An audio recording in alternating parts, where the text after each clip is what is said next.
और जो आपको प्रथम मंत्र दिया जाता है वो इन कमलों से हमने बरी होना है, इनसे नो ड्यू सर्टिफिकेट प्राप्त करना है। तो इन मंत्र के जाप जो दास ने आपको बताए हैं, एक दिन में 108 मंत्र, कोई घने नहीं होते, करके देखियो। तो कई भागों में कर ले, एक बार नहीं कर सके 10 कभी कर ले, 20 कभी कर ले, फिर 20 कर ले, यानी 3 भागों में कर ले, 4 में कर ले। लेकिन एक बार अभ्यास पड़ा फिर तो आप पढ़े ना जा, कई कई माला फेर दोगे। तो जितना करोगे उतना ही अच्छा है। नहीं, एक माला में आपका खूब काम चल जाएगा। और फिर ये सतनाम का जाप 2 अक्षर का। कई भ्रमित हो जाते हैं क्योंकि ज्ञान तो रहा नहीं हमें, छोटे मोटे 10 20 100 200 चेले बना रहा है, वो फिर उनको भ्रमित करने के लिए कह देता है कि पहले मंत्र में भी वही नाम है, सतनाम में भी वही मंत्र है। ये क्या मंत्र मेरे से यही मिलते हुए कर रहा है एक बकवाद। अरे भले आदमी, यदि तू ही ऐसा गुणी होता तो यहाँ आने की क्या जरूरत थी तुझे। अपन आत्माओं जैसे एक लड़की के पिता का नाम हरि सिंह और पति का नाम हरि सिंह, तो हरि सिंह उस नाम से नहीं, वो किसका मंत्र है। अब जब उसको पूछेगा तू किसकी बेटी है, हरि सिंह की, तो वो कहाँ उसकी सुरती जाएगी अपने पिता पे। और फिर कहेगा, पूछेगा आप किसकी पत्नी हो, हरि सिंह की। वो हरि सिंह कौन और वो हरि सिंह कौन, नाम एक है लेकिन वो व्यक्ति 2 हैं, और उनके गुण और उनके नाते में भी अंतर है।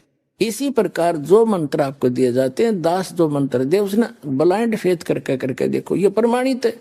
सब महापुरुषों ने जिनको मोक्ष प्राप्त हुआ उन्होंने भी यही जाप किया। ये आपके रूबरू कई बार कर लिया, रह कर और भी करते रहेंगे आपको दृढ़ विश्वास कराने के लिए। तो इससे क्या हो गया कि उस सच्चिदानंद घन ब्रह्म परम अक्षर ब्रह्म के पाने का ओम तत्सत, ये 3 मंत्र के जाप का निर्देश है, नथिंग एल्स।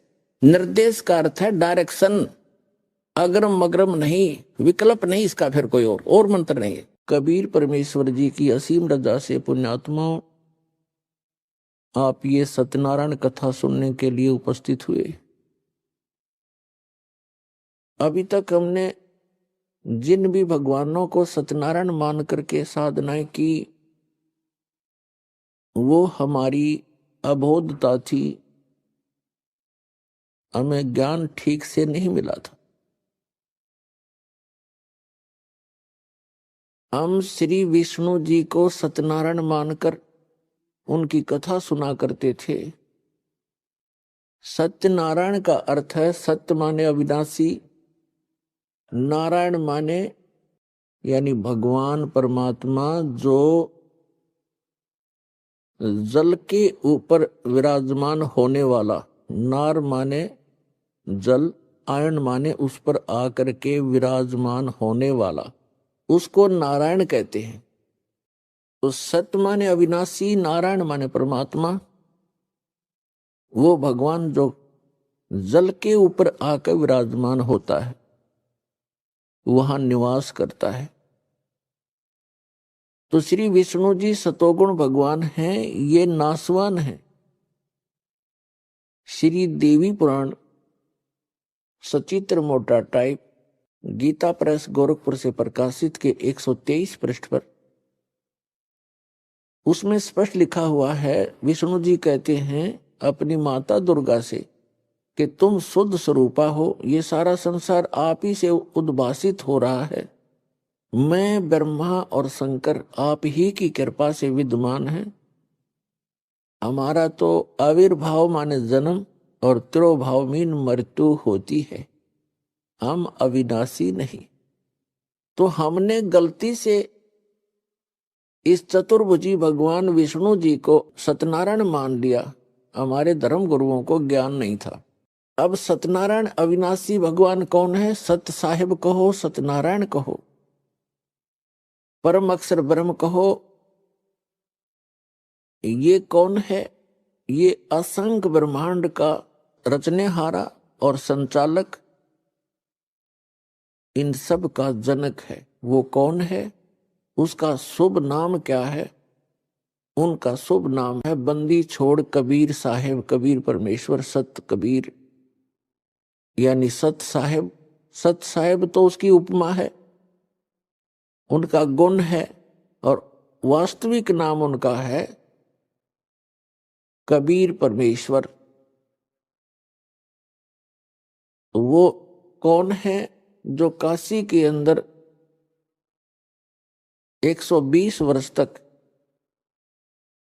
एक जुलाहे की भूमिका, दानक की भूमिका करते हुए पूरे विश्व को ज्ञान प्रदान किया करते थे। वो परमात्मा सत्यनारायण है, सत्य साहेब है। पुण्यात्माओं, ये ज्ञान कहां से हुआ कि ये सत्यनारायण है? ये ज्ञान इस दास को कैसे हुआ? परमेश्वर की एक वाणी पढ़ी कबीर भगवान की कि वेद मेरा भेद है, मैं ना वेदन के माही, और जौन वेद से मैं मिलूं ये वेद जानते नहीं। ये चारों वेद मेरी ही महिमा का गुणगान कर रहे हैं, मेरी महिमा बता रहे हैं, लेकिन इन वेदों में वर्णित विधि से मेरी प्राप्ति नहीं हो सकती। इनसे हटकर एक और वेद है जिसको सूक्ष्म वेद कहते हैं, जिसको तत्व ज्ञान भी कहते हैं। उस वेद के अंदर मेरे पाने की विधि है और उसका ज्ञान इन वेदों में किसी में नहीं। तो यहां परमात्मा ने कहा है कि वेद मेरा भेद है और मैं ना मिलूं वेदन के माही, और जौन वेद से मैं मिलूं वो वेद जानते नहीं। इसका प्रमाण कहां है? श्रीमद् भगवत गीता अध्याय नंबर 4 के श्लोक नंबर 32 में गीता ज्ञानदाता कहता है कि अर्जुन, जो अभी आपने सुना श्लोक 25 से लेकर 31 तक कि कोई तो देवताओं की पूजा करता है, कोई हठ योग करता है, कोई तीक्ष्ण व्रत रखता है, अहिंसावादी बनकर घूमता है, कोई स्वाध्याय करते रहते हैं, कोई केवल योग अभ्यास करते हैं, कोई प्राणों की श्वासों की गति को आते जाते देखते रहते हैं।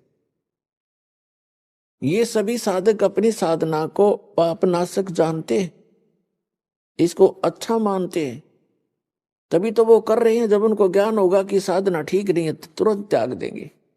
और चौथे अध्याय के 32वें श्लोक में बताया है कि उस परमेश्वर ने, सच्चिदानंद घन ब्रह्म ने अपने मुख कमल से तत्व ज्ञान बोलकर सुनाया है। वो सच्चिदानंद घन ब्रह्म की वाणी है, वो तत्व ज्ञान है। उसके अंदर ये यज्ञों की जानकारी, यज्ञ माने धार्मिक अनुष्ठानों की जानकारी विस्तार के साथ कही गई है, वो तत्व ज्ञान है। उसको जानने से फिर सभी पापों से मुक्त हो जाता है प्राणी। चौथे अध्याय के 34वें श्लोक में कहा कि उस तत्व ज्ञान को तू तत्वदर्शी संतों के पास जाकर समझ। उनको दंडवत प्रणाम करने से, कपट छोड़कर नम्रतापूर्वक सरलतापूर्वक प्रसन्न करने से वे तत्वदर्शी संत तुझे उस तत्व ज्ञान का उपदेश करेंगे। अब श्रीमद् भगवत गीता जो है वेदों का सारांश है, चारों वेदों का, और बहुत ही निर्णायक ज्ञान है श्रीमद् भगवत गीता के अंदर। अब यजुर्वेद अध्याय नंबर 40 के मंत्र 10 से लेकर 13 में एक विशेष ज्ञान दिया है। वेद ज्ञान दाता कौन है? यही जो गीता ज्ञान दाता है। वेद में कहा है कि कोई तो परमात्मा को संभवात माने जन्म लेने वाला अवतार रूप में मानता है, जैसे श्री राम, श्री कृष्ण या अन्य 9-24 जो अवतार माने जाते हैं, ऐसे मानता है। कोई कहता वो जन्म लेता ही नहीं, असंभवात है। इसकी जानकारी तत्वदर्शी संत देते हैं, उनसे सुनो। इससे सिद्ध हो गया कि वेद में वो ज्ञान नहीं है। यदि वो कंप्लीट ज्ञान होता तो ये श्लोक, ये शब्द वेद में नहीं होते। और इसी का सारांश श्रीमद् भगवत गीता है। और श्रीमद् भगवत गीता अध्याय नंबर 4 के श्लोक नंबर 34 में भी यही कंसेप्ट क्लियर किया है, यही स्पष्ट कर दिया है कि वो तत्वदर्शी संत उस तत्व ज्ञान से परिचित हैं, उनसे पूछो। तो गीता के जी के अंदर भी वो ज्ञान नहीं है। वो सच्चिदानंद घन ब्रह्म ने जो अपने मुख कमल से बोला वो तत्व ज्ञान है, वो सूक्ष्म वेद है, और उसकी जानकारी इस दास के अतिरिक्त इस विश्व में किसी के पास नहीं है। क्योंकि उस परमात्मा ने स्पेशल इसी काम के लिए भेजा।